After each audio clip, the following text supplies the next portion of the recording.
Hey. Hi, Mom. You're on. Joe. You're on. Where, Joe, give me the camera, Rick. Put it on me. I gotta give him a message. A personal message. Joe, I've made a $5 deposit down on the locker that you sold me. When do I get the key?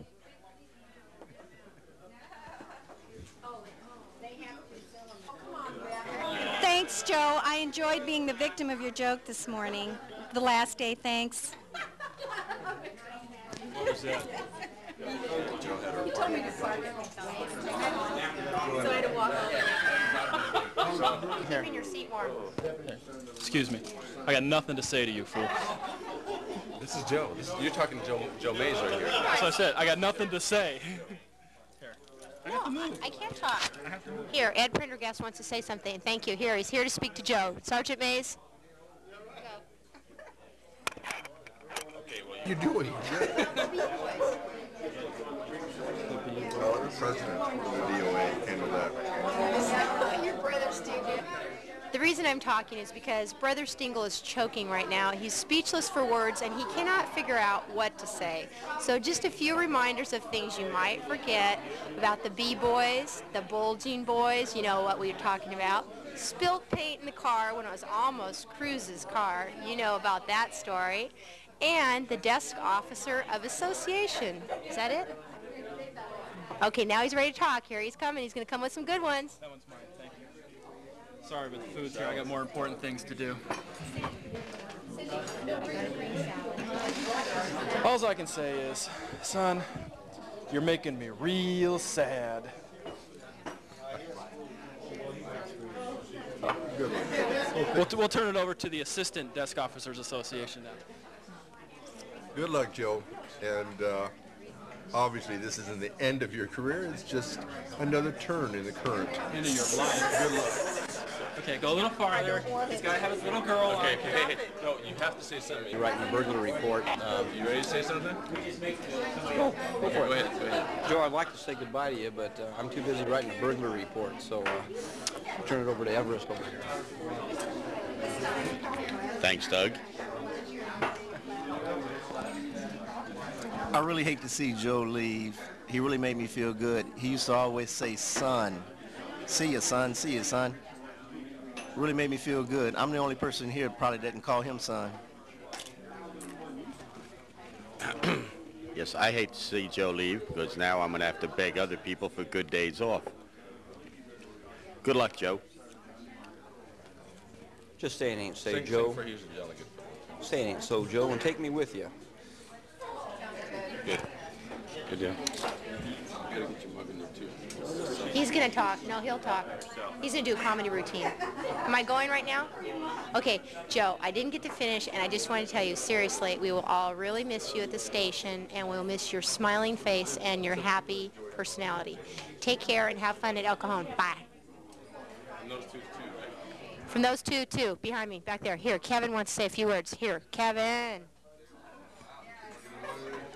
Well, I kind of feel out of place here, not being the only one around anymore, but I understand the reason you're leaving, and that's because I'm not there to do your work for you. So I assume that you'll be going to a much easier place to work, and but seriously, I really do wish you the best and appreciate all that you've done for me in the years, and I hope that we can keep in touch. Wunderbar, wunderbar. Ed, you hanging on? Later. Okay.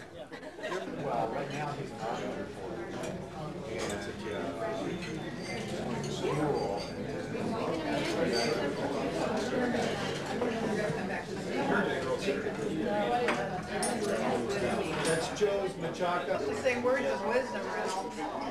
Words of wisdom. He's doing the best he can for these guys. I know. I'll get you later when you think of something really good to say. I just wanted to get how ugly we're on film right now. Your probation report's due. Forget it, Reynolds. Mays already gave me the locker. You can kiss him all you want, but it's not going to do you any good. I gave you all my film, though. I gave you all my film. Oh, I gave you all my film. You'll have this later. Okay. You have the I'm supposed to hold this? Hold a few, yeah. Just somewhere like that? Closer. Okay. Joe. Well, Joe, you've been a good man to me. You really helped me out.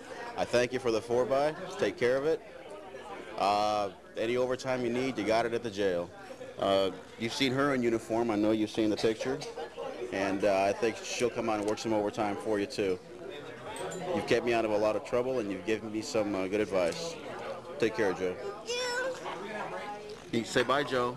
Bye, Joe. Say miss you, Joe. Say miss you. Miss you. Okay. You ready? Here we go. Well, I got rid of this crummy report here, Joe, and the only thing I remember you saying that I really appreciate and I wish the department would have more of is that we're the quarterback out there in the field.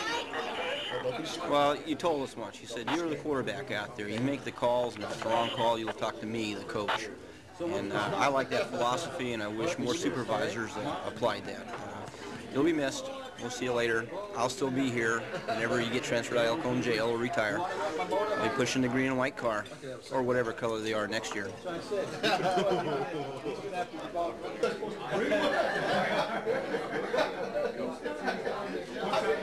This is, really sad with Sergeant Mays leaving.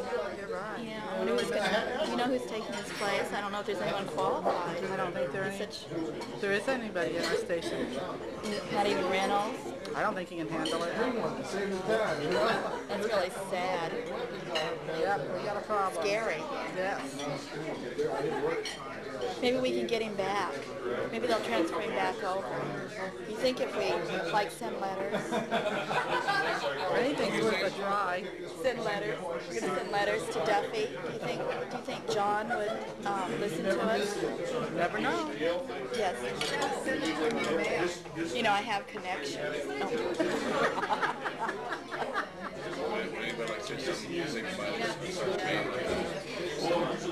Good luck. Good luck, Sergeant Mays. I'm going to miss you.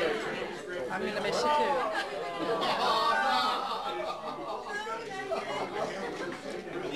Keep eating a piece of chomp chomp. The jail basically make them reality, he said.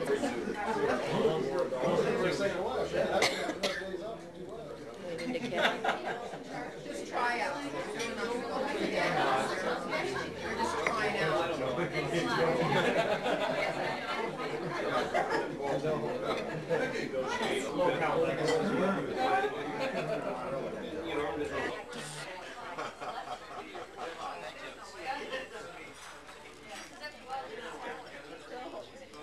Finally got the picture. Here you go.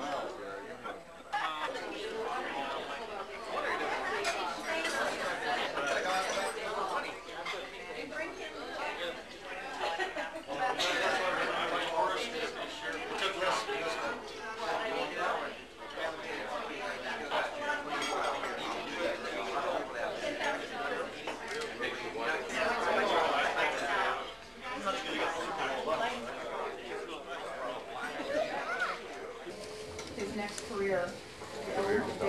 We thought that there are a couple of things we probably need over there. Since it's been in the news so often, Joe, we thought that we could give you your own little private little container here. Wall repair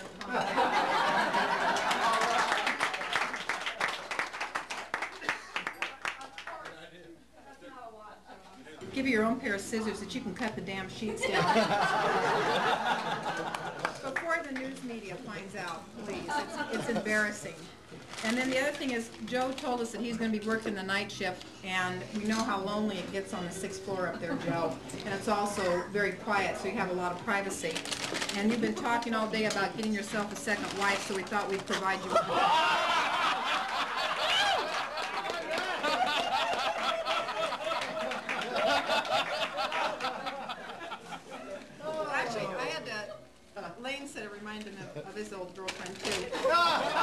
but that's about it, so.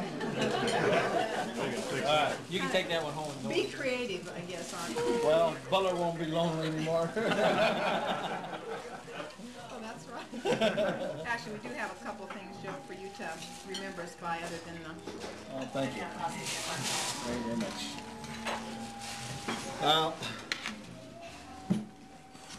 I'm not going to say goodbye because I know a lot of us are going to cross paths again, so... It's a threat, Joe. I do have a few holes I can plug with this. But not her.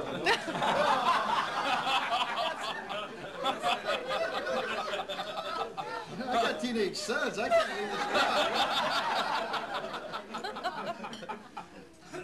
But my dog Butler, you know, he won't be so lonely now. Now, first of all, I want to thank everybody for Putting up with you? yeah, for putting up with me, for making it a good time. The hardest part about leaving is, you know, you have established roots, made friends, and it makes it tough to leave. But this is just another stop in the railway of careers. And you know, I've had a lot of stops. And I don't think it's going to stop, though, so, but I know that I have a lot of memorable things from Santee, and first I'd like to share some of them. One is that I had an opportunity to, what I feel, work with a legend who would probably be leaving with us to be medically retired, and that's with Maudie B. And another time, too, it was really a pleasure to come here and be staffed with sergeants that were my age or had some time on and just didn't have some brand new stripes. I mean, when I had to work with Jock and work with Greg and work with Gordy and work with the Brain, it was just like old times. And one of my greatest memories is going out with Gordy Brook, and we were shaking down a couple of people because they just looked like they needed to be shook.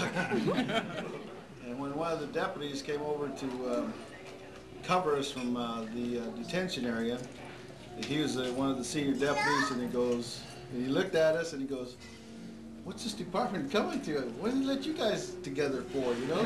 You guys are in trouble, you know? How'd you guys get out together? You don't need any cover." Well, it just made me feel like we're of the old corps. And, you know, we take care of business, and having worked with guys like that just makes it pleasurable for me. But on the other hand, too, we got a lot of the young guys that I had an opportunity to work with. You know, when I first came here, Duncan was just in patrol and going, "When am I going to be a deputy? When am I going to be a detective? When am I going to be a detective?" Now he is, you know.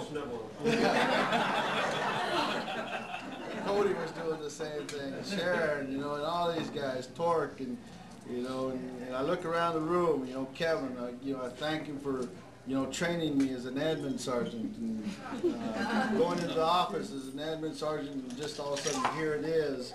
You know, it makes it tough sometimes, but it's the people that, you know their jobs and know them well and have that dedication that make it easy for you, because they do come in here and train you. You know, and I look at the deputies that were here when I worked, and I remember the times that we were short, like we were 9 people down, 10 people down, and I kept asking them, I said, "I need you to work overtime, I need you to work overtime." And they would say, "Yes, yes, yes." You know, and that's because they're dedicated and they want to do a job and they care about this station. You know, and it's the first time, too, that I ever worked in a station where it was all females, you know, the captain, the lieutenant, the detective sergeant. Oh, bitch, you know, bitch, bitch. For the first time in my career, it smelled good down the hallway.